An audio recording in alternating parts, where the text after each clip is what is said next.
Voici l'histoire d'une expédition vers un bateau inconnu coulé il y a très longtemps. On ne sait pas encore comment et dans quelles circonstances a-t-il échoué à cet endroit. Le lieu de l'action se trouve en mer Noire, au large du cap Foros, situé au sud de la Crimée, non loin de Sébastopol en Ukraine. Le document est réadapté en français provenant de l'interview du célèbre archéologue ukrainien Sergei Alexandrovitch Voronov. Le 2 août 2009 commença la deuxième étape des essais du premier robot ukrainien archéologique, un appareil téléguidé sous-marin surnommé Sofolk 1. L'essai se passe sur le terrain de l'ancienne voie historique qui, depuis les temps antiques jusqu'à l'ère moderne, sera utilisée par les navigateurs. C'est la voie prénommée la Grande Yalta, cap de Chersonèse.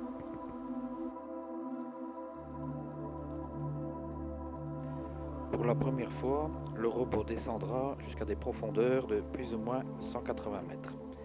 Pour se rendre sur place et élaborer les essais, un yacht à moteur, le Nautilus Sud, enregistré à Sébastopol, a été utilisé.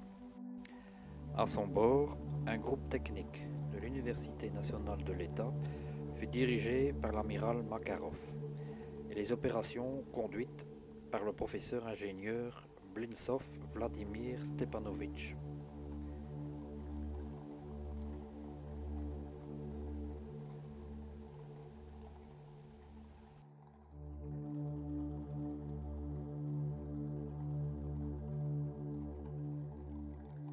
Après l'immersion de l'appareil, et à des profondeurs d'une centaine de mètres, situé sur le plateau continental de la région donnée, on effectua des contrôles de tous les mécanismes. Les essais concluants, la sortie du Nautilus Sud est planifiée le 9 août 2009. À 19 km au large, le moniteur du yacht signale la présence d'une masse en profondeur. Les moteurs sont arrêtés et l'ancre est jetée. Afin de visionner les fonds marins à la télécaméra, le Suffolk 1 est descendu pour une visite primaire. Arrivé à une profondeur de 126,50 mètres environ, la télécaméra du robot laisse entrevoir un grand navire en bois à voile.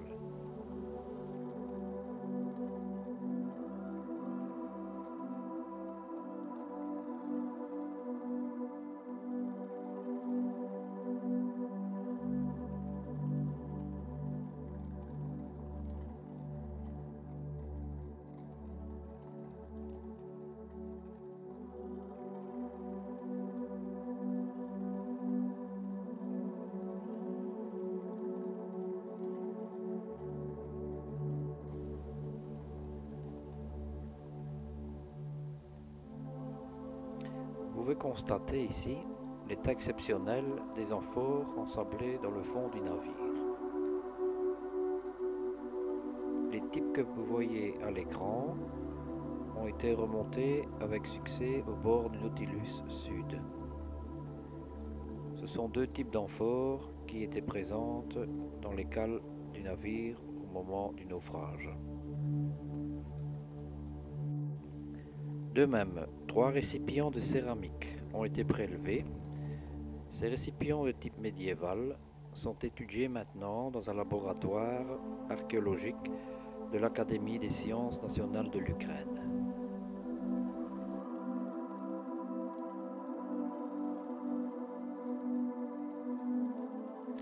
Les archéologues sur place constatent la bonne conservation du gréement, probablement aussi des mâts de misaine et des vergues.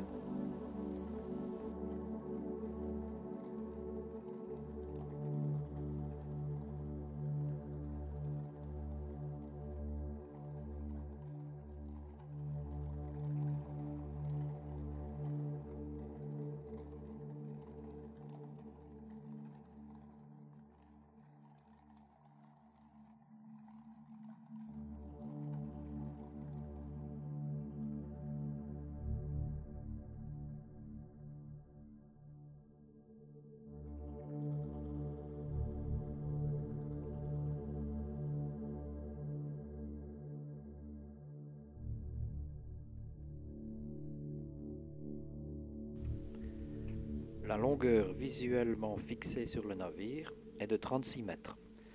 En partant de l'arrière du navire, sa pointe avant n'est pas visible, mais la longueur totale à chaque extrémité pourrait atteindre plus ou moins 50 mètres.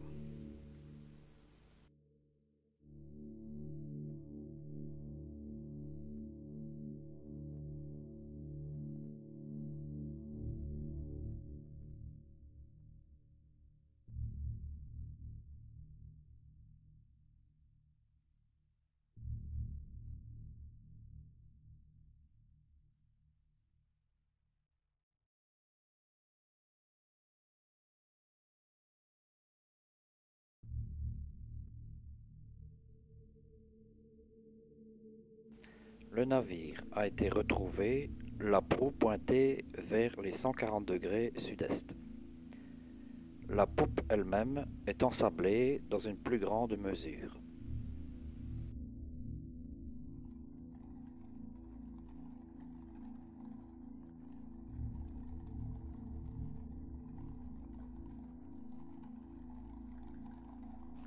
On devine aussi la soi-disant région des rames, avec leur disposition régulière, groupées vers le tribord.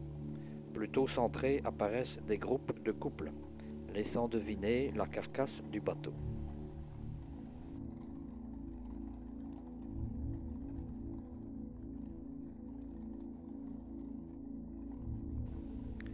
Également sur le côté tribord et sur un petit espace insignifiant, à côté des couples, un petit objet ressemblant à un coffret était visible.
Du bâbord et tout particulièrement du milieu vers la proue, l'on a pu observer une grande quantité de gréements et de surélévation.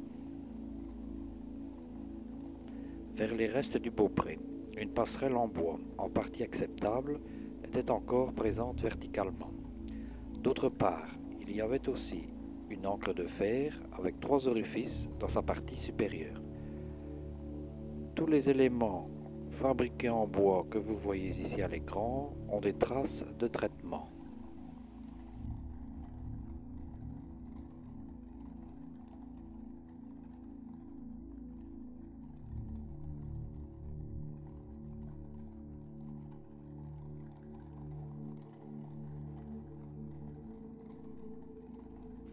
Sur toute la longueur du navire, un banc de sable d'une hauteur sérieuse est présente, laissant apparaître des fragments de gréement, quelques planches de pont et également des morceaux de revêtement.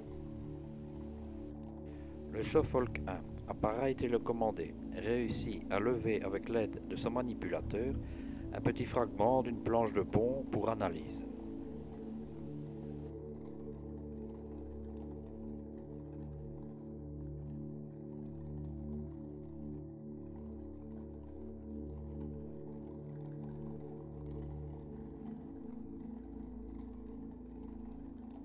Lors de cette analyse, le laboratoire radiocarbonique de la ville de Kiev a établi que le navire aurait péri dans une fourchette de date allant de 1020 à 1190.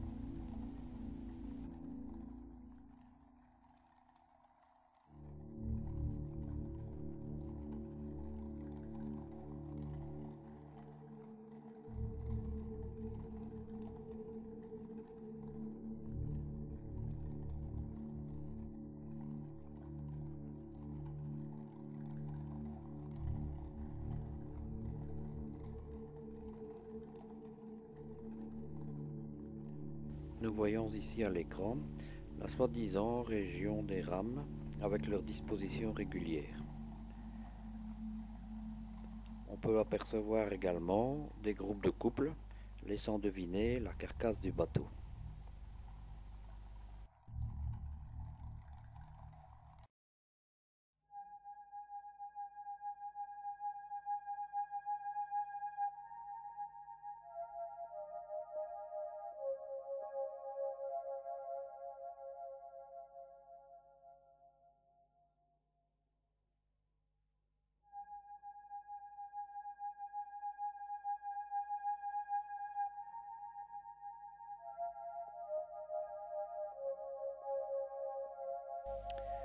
L'année suivante, au terme des essais de l'appareil sous-marin, la décision d'entreprendre des travaux de recherche scientifique auprès du comité a été approuvée à l'unanimité. C'est donc en 2010, dès le 1er avril, qu'une autre expédition a été lancée en eau profonde, consacrée à la reconnaissance et à l'étude du navire. Du coup, on opta pour nominer le navire inconnu. Il s'appellera désormais le Forovski. Un dossier de recherche scientifique est alors créé.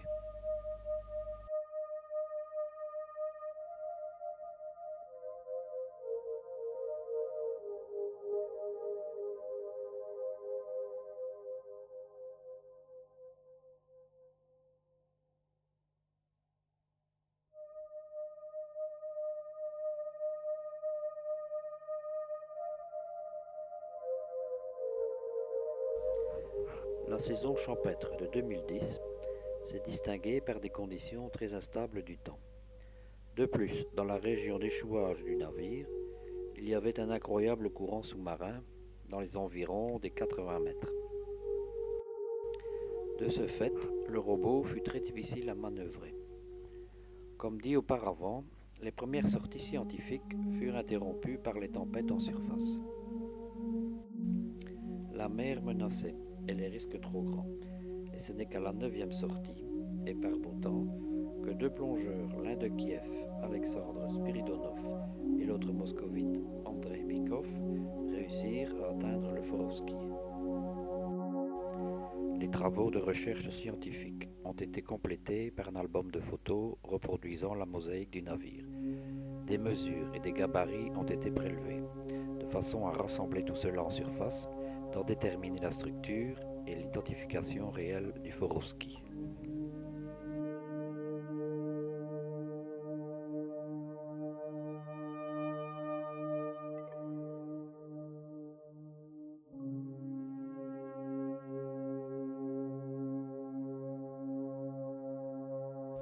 Pour conclure ce document, un grand coup de chapeau aux personnes scientifiques de l'expédition qui dans leurs recherches permettent de nous faire découvrir de telles merveilles. Et sans oublier bien sûr les courageux plongeurs qui ont travaillé à cette profondeur de 126,50 m à une température de 5 degrés